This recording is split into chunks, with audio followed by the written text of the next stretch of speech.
The honourable member for Saanich Gulf Islands. Thank you, Mr. Speaker, and I thank my colleague across the way from Beaches in Toronto for, I think, a very balanced speech. I took the bill back to the riding with me and spent a lot of time studying it right after it came out for a first reading around April 13th. I took it back and read it through over the Easter weekend and shared with my constituents what I distilled from it.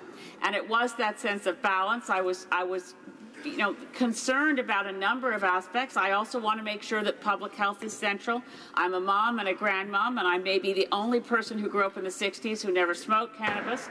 I have concerns about putting anything in my lungs, and I've always been cautious, and I'm cautious with my kids. And that's why I thought the bill did a good job in terms of having public information, having strict controls, and if anything, as I mentioned earlier in this place, the one concern I have about the bill as drafted is that the punishments are overly harsh in some of the criminal aspects of if you're over 18 and you're distributing marijuana to someone under 18.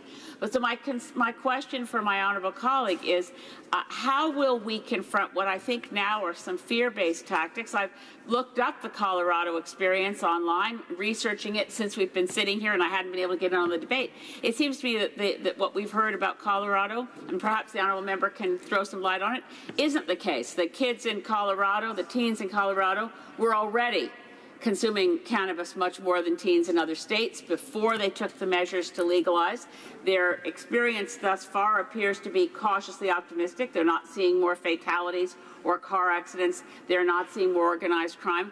And the governor, who'd not wanted this to pass when it came forward as a referendum, now says he wouldn't want to go back to prohibition. He describes the war on drugs, in his words, as a train wreck. So getting this right is going to be important for Canada, because I think we're going to lead the way for a lot of jurisdictions.